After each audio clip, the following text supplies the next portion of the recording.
сандық қатардың шегін табу. Яғни лимит 5n-нің кубы минус 2n-нің квадраты қосылған 3n.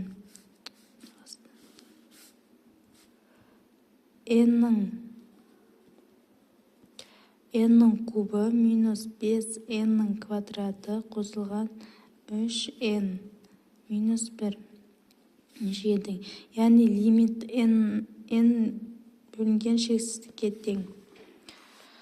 Яғни бұны екі жолмен табуға болады. n-нің кубы, яғни шексіздік бөлінген шексіздікке тең. 5-ті 1-ге бөлеміз, 5-ке тең болады. Ал егер де ашып жазатын болсақ, лимит n бөлінген шексіздікке 5n-нің кубын жақшаның сыртына шығарамыз.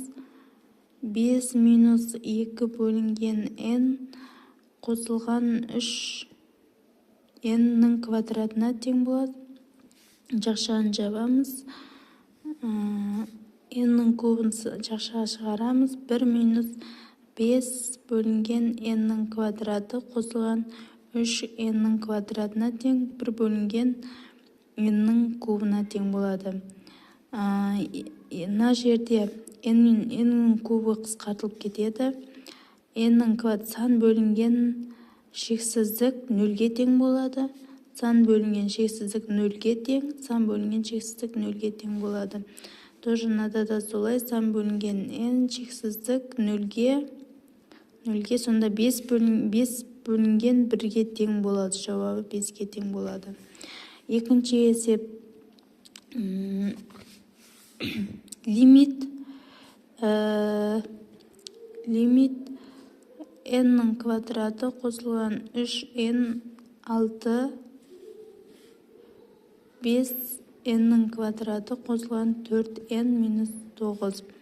Яғни бұл жерде де n-нің квадраты сонда 1 бөлінген 5-ке тең болады.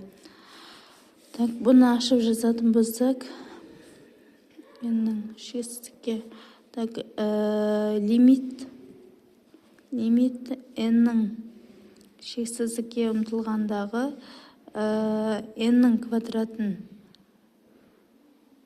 жақшаға шығарамыз. 1 қосылған 3 бөлінген n, 6 бөлінген n-нің квадраты. Бөлеміз.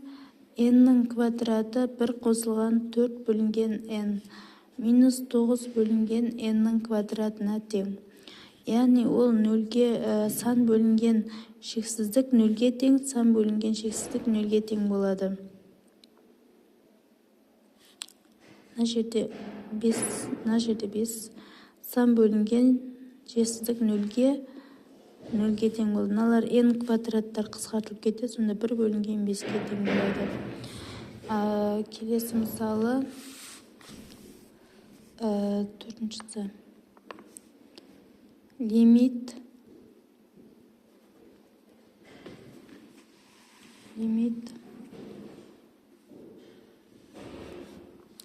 4n-нің 4 дәрежесі 3n-нің квадраты қосылған 1-ге.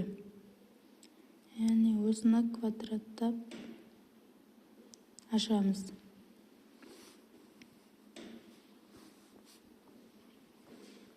Сан 1.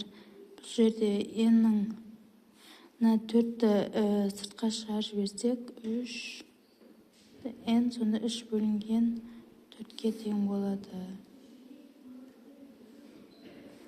Егер де лимит ашып жазатын болсақ, лимит n шексіздікке ұмтылғанда n-нің 3 бөлінген 4 жақшаға ашылған 1 қосылған